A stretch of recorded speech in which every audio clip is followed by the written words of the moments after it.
You tell us at aetv.com. Explosion of deadly force. 2 years after the deaths on Ruby Ridge of both Vicki Weaver and her son Sammy, Congress was demanding for the first time that federal law enforcement agencies justify their use of deadly force. They also wanted a full explanation of another infamous disaster, the one in Waco, Texas, that ended in the deaths of 90 people, including many children. How could you have expected anything other than an armed confrontation? What did you expect David Koresh to do? Invite you in for tea and cookies? It was February 1993, just 6 months after Ruby Ridge, when ATF agents tried to raid the ranch house belonging to the Branch Davidians, a splinter group of the Seventh-day Adventists. The ATF had been trying to arrest the group's charismatic preacher, David Koresh, for stockpiling illegal weapons. The operation went ahead, even though the agents knew the Branch Davidians had been tipped off. At the door, a gunfight broke out. 5 Branch Davidians and 4 ATF agents died. As soon as the agents were slain, the FBI took over, just as they had done at Ruby Ridge. Critics would later charge that the Bureau neglected to investigate their suspects properly. FBI experts dismissed Koresh as a crackpot.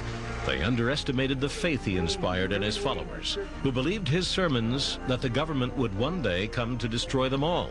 If you feel that's God's purpose and that there is a greater kingdom beyond, law enforcement then is fulfilling that purpose by preserving the unity of the group and no one in the group leaving. Does anyone here want to leave, and are you being held against your will? No way. In hindsight, many of the decisions made by the FBI seemed to steer the crisis headlong toward disaster, like blasting noise at the house all night in a misguided effort to rattle the Branch Davidians. It didn't work. After 50 days, the government decided to end the standoff. According to Attorney General Janet Reno, the FBI told her that the adults inside were abusing the children. I specifically asked, you really mean babies? Yes, that he's slapping the babies around. The FBI would later deny making those claims, but on April 19th, Reno ordered an assault. At 6 a.m., FBI armored vehicles attacked, filling the house with CS gas. But the Branch Davidians did not flee. 6 hours later, the house caught fire. Evidence would later show that the Branch Davidians probably set the fire, but the FBI would be criticized for pushing the standoff into crisis. We wish we had tried something else, knowing what we know now. But the blame lies at the feet of David Koresh. As a result of the Waco disaster, 5 ATF officials lost their jobs. But the FBI reviewed its own decisions at Waco and ruled that the deaths had been unavoidable. The Bureau reached similar conclusions about their actions at Ruby Ridge. There was widespread disagreement with those findings, but the most drastic protest exploded on April 19, 1995. It was 2 years to the day after the FBI assault in Waco. The Oklahoma City bombing killed 167 people, most of them federal employees. Those arrested belonged to radical right-wing groups which saw Ruby Ridge and Waco as the ultimate symbols of federal tyranny. Who's going to defend the children against the federal terrorism that's occurring within this nation? Only weeks after the bombing, the Justice Department took another look at Ruby Ridge and decided that the deadly force used in killing Vicki Weaver was unconstitutional. 5 high-ranking FBI officials were suspended. We know today that law enforcement overreacted at Ruby Ridge. At the Senate hearings, FBI Director Louis Freeh acknowledged that his sniper should not have killed Vicki Weaver. That deadly force was misused. Looking at it today, I would not take that shot. There's nobody in the FBI who would take that shot, given what we know about the facts and circumstances.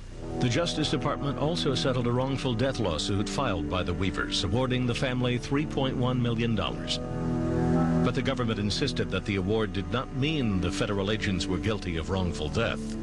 If I walked up and gave you $3.1 million but said it doesn't mean anything, I don't know what you might say. I mean, generally, we don't give $3.1 million to people unless we've been wrong. Don't you think? Attorney General Reno later banned FBI officials from making changes to the rules governing deadly force. Changes like those which led to the shooting of Vicki Weaver.